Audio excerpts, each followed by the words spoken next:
A warm welcome to the lecture on the subject of wavelets and multirate digital signal processing. We continue in this lecture to build upon the particular class of filter banks which we had introduced in the previous lecture, namely the conjugate quadrature filter bank.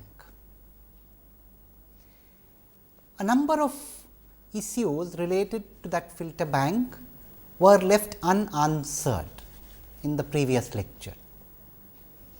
To some extent, our introduction of the filter bank seemed ad hoc at points. What I mean by that is, we had suddenly made little twists in the nature of the filters, where a proper justification had not been given simply because there was a bit of a chicken and egg problem. The justification was best seen after we went through the discussion, and that is what I had promised, that after we complete an understanding of this filter bank, many things will be a little more clear. So, let us embark then upon that filter bank once again. Let us look at that conjugate quadrature structure once again, first in toto and then in specifics. So, in today's theme, we shall look at conjugate quadrature filters in depth, and we shall again consider one specific class of those conjugate quadrature filter banks, namely the family of filter banks and family of multi-resolution analysis that emerge from Dobash filters. Incidentally, as I mentioned, Dobash, or sometimes it is pronounced as Dobashiz, has been a mathematician, scientist, engineer, whatever you want to call her, of repute. Her important contribution in this field has been to propose a family of compactly supported wavelets, which also have some other interesting properties. It turns out that the Haar wavelet is the baby of the Dobash family, the simplest of the Dobash wavelets, and there are further and further ones, of which we shall give an introduction today. In fact, the central idea in the Dobash family is to build upon what we had briefly mentioned in the previous lecture, namely the idea of keeping and annihilating polynomials of higher and higher degree on one of the two branches of a filter bank. Anyway, we shall look at specifics as we go along, but this is to put the lecture in perspective. So, we shall talk today about the conjugate quadrature filter bank, and we shall look specifically at the Dobash family of MRA. Now, you see, the conjugate quadrature filter structure, as we understood it, had the following relationships between the filters. So, we had the analysis high pass filter was related to the analysis low pass filter by the following relationship.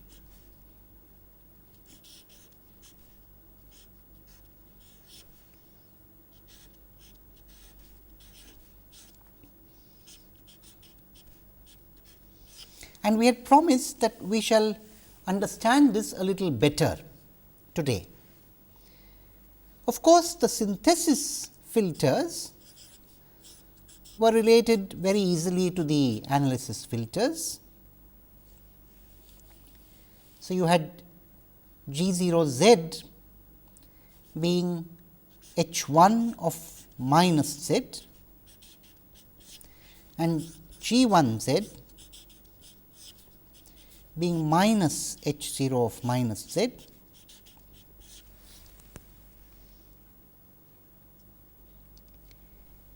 This of course, was essentially Elias cancellation for you, these two conditions. But now, let us focus on this relationship of H 1 to H 0.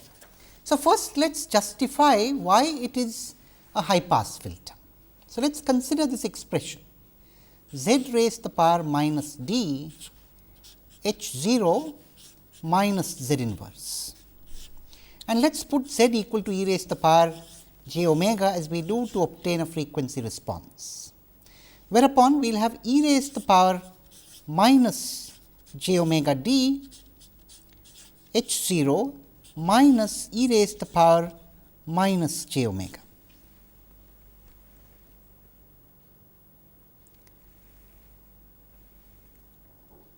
Now, if we take the magnitude of this, as is normally what we are interested in, we have the magnitude of e raised to the power minus j omega d h 0 e raised to the power minus j omega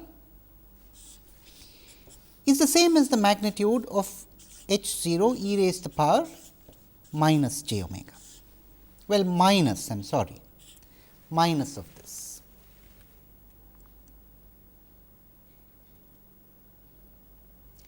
That is because the magnitude of this is 1.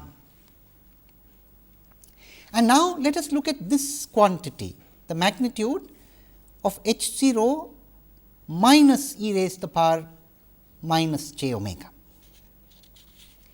You see, if h 0 is a filter with real coefficients. So, if h 0 z corresponds to a filter with a real impulse response,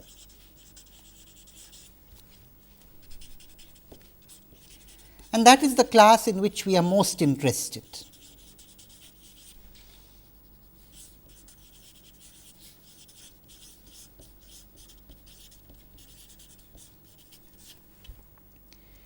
In that case, h 0 e raised to the power minus j omega is going to be h 0 e raised to the power j omega complex conjugated. That follows in a straightforward way from some basic properties of the discrete time Fourier transform. What we are saying essentially is that the magnitude response of a filter with real impulse response is symmetric in omega and the phase is antisymmetric. Now, if we now replace e raised to the power minus j omega by minus e raised to the power minus j omega, what are we really doing? So, h 0 minus e raised to the power minus j omega is essentially h 0 e raised to the power minus j omega plus minus pi. We have done this before. We have noted that minus 1 is essentially e raised to the power plus minus j pi, and therefore, what we have done here is essentially to shift this by pi, either forward or backward, it does not make any difference, because there is a periodicity with a period of 2 pi. Anyway, what we do know is that a low pass filter, I think we have seen this quite frequently now, a low pass filter when shifted by pi on the frequency axis becomes a high pass filter. Of course, a low pass filter aspiring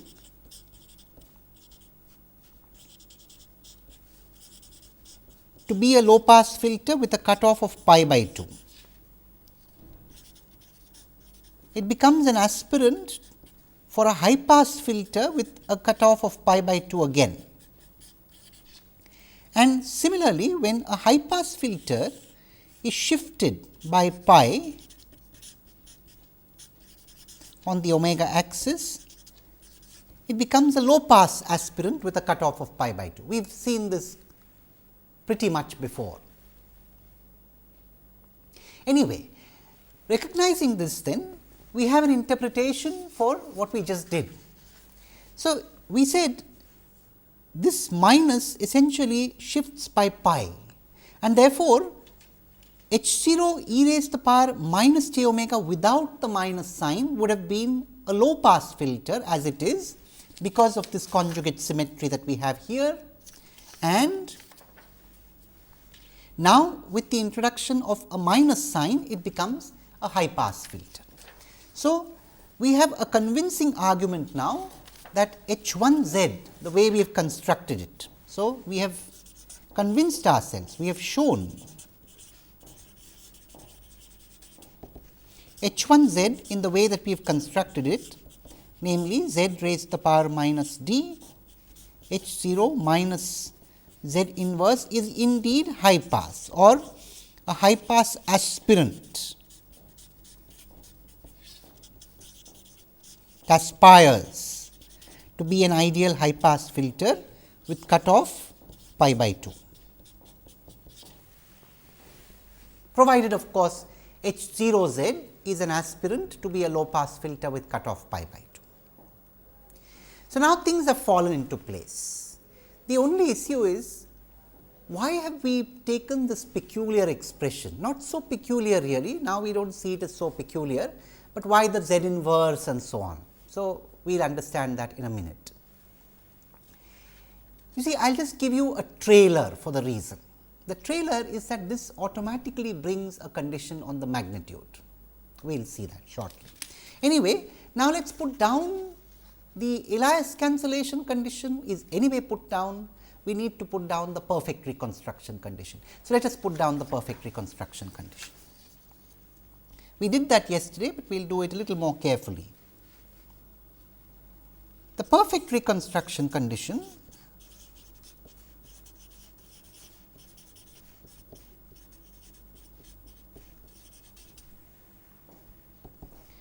essentially says that you would have G 0 z, H 0 z plus G 1 z, H 1 z must be some constant, we called it C 0 times z raised to the power minus d.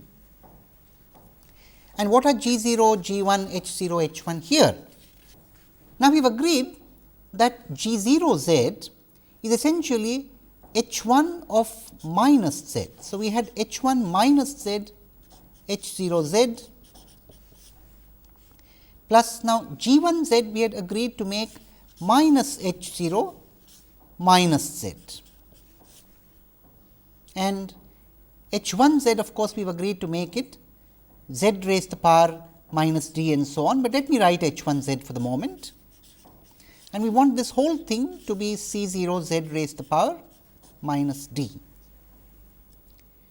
Now, we will substitute H 1 z in this equation, and we have minus 1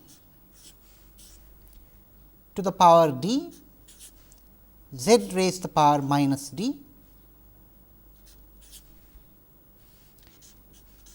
H 0 z inverse times H 0 z minus. Now, again you have H 0 minus z here, and H 1 z becomes z raised to the power minus d H 0 minus z inverse. This you desire should be C 0 z raised to the power minus d.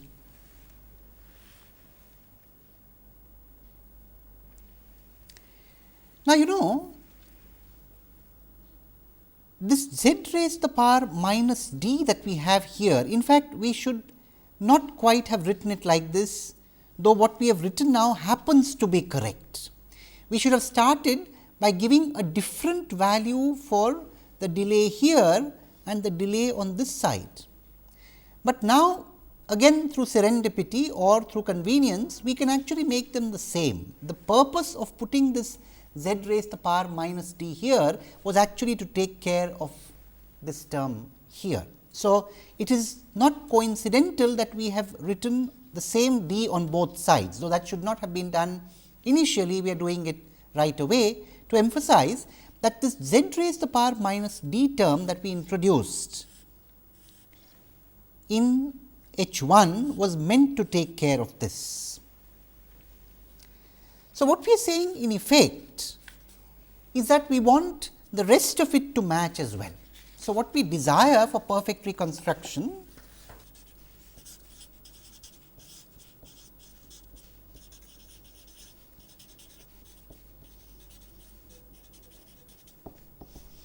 is essentially this: minus 1 raised to the d h 0 z inverse minus h 0 minus z h 0 minus z inverse is a constant. Now, again we have the freedom to choose the value of capital D here. Again, the main issue is whether capital D is odd or even. If capital D is odd, then we have a minus in both places for both the terms. If it is even, then this is a plus and this is a minus. Let us choose to make capital D odd. And in fact, again there is a reason for that. It is not arbitrary. You know, we have just looked at the Haar filter bank, where we have a filter of even length, a length 2 filter actually. All of them, 1 plus Z inverse, 1 minus Z inverse on both sides are of length 2. When we replace Z by Z inverse, so let us take the Haar case once again. You had H 0 Z of the form 1 plus Z inverse whatever, forget the by 2 here. In the Haar case, H 0 Z inverse would have been 1 plus Z, and the Z to the power minus D H 0 Z inverse,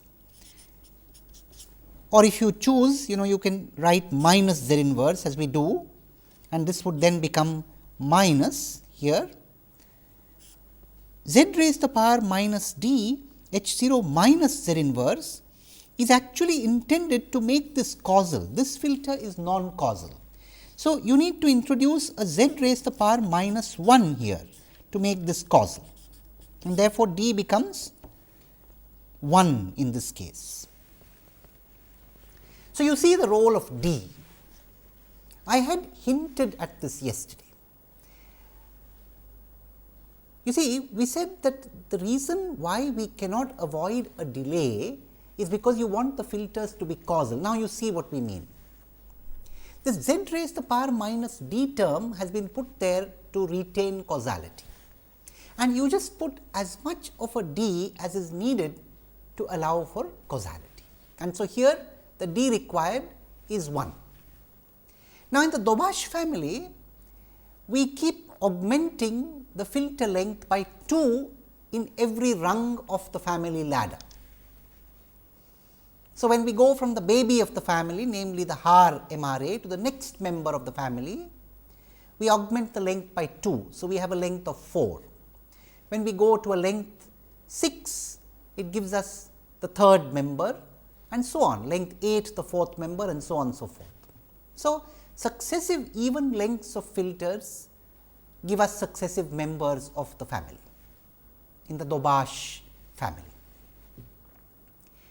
Now, what we are going to do is slowly move towards building the second member of the Dobash family, and therefore, the next case would be capital D equal to 3.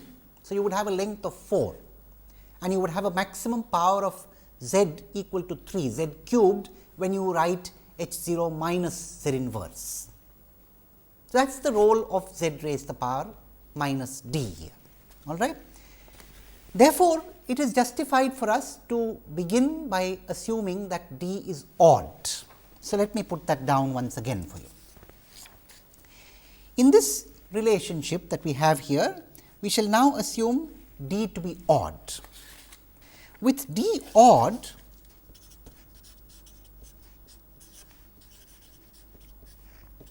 we essentially have for perfect reconstruction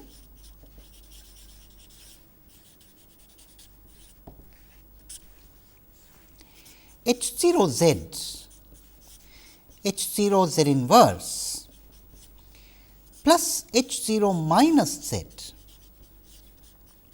H 0 minus z inverse is a constant. Let me explain. You see, when d is odd, then both of these are minus signs. So, you can take away the minus sign from the left hand side and put it on the right, and this is anyway a constant. So, negative of a constant is also a constant. So, there we are. Now, what does this mean? We need to reflect on it a little.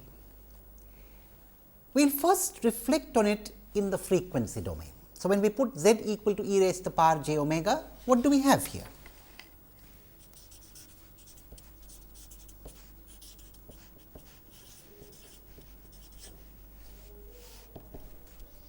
H 0 z, or rather H 0 e raised to the power j omega times H 0 e raised to the power minus j omega plus H 0 minus e raised to the power j omega, H 0 minus e raised to the power minus j omega is a constant.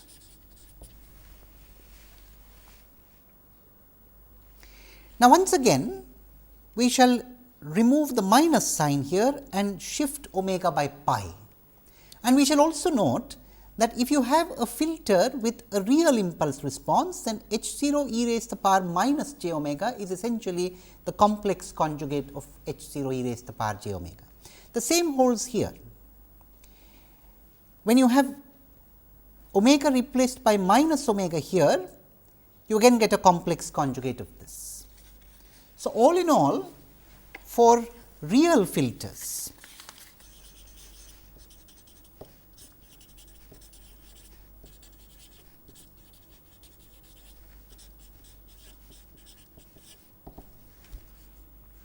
we have H 0 e raised to the power j omega, H 0 e raised to the power j omega complex conjugate plus H 0 e raised to the power j omega plus pi plus minus, if you please, H 0 e raised to the power j omega plus minus pi complex conjugate is a constant.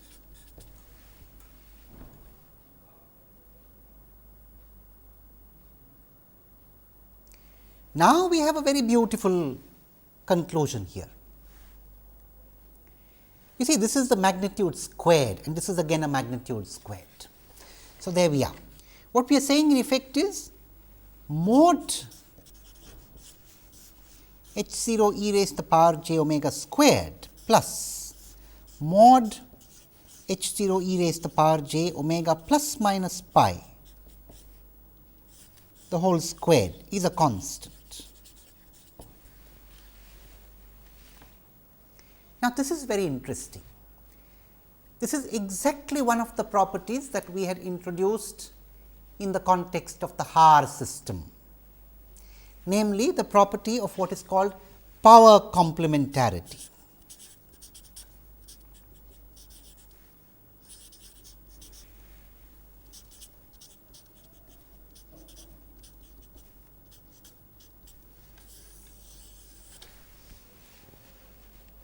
Here it is clear now that by this construction we have achieved power complementarity in the high pass and low pass filters of the analysis side, and in fact, it is a simple consequence that if we look at the synthesis side, they are also power complementary. In fact, I leave it to you as an exercise by using the relation between G 0, G 1 and H 0 to show that the synthesis side is also power complementary. So, what do we have here? It is very interesting. The analysis filters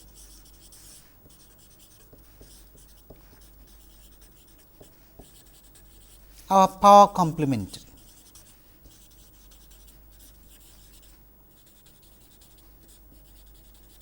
And so too the synthesis filters.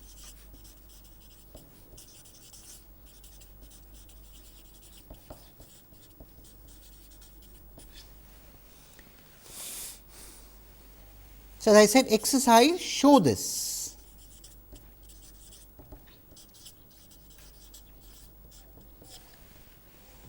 We have already proved it more or less, it is just a little bit of, as they say, dotting your i's and crossing your t's. You need to write down neat proof, but I think that is a good thing to do. We must leave a couple of exercises for the class to do, and this is a very simple exercise with which we begin. Use the discussion that we have just had over the last couple of minutes to work out the details to show that the analysis filters and the synthesis filters are both a power complementary pair.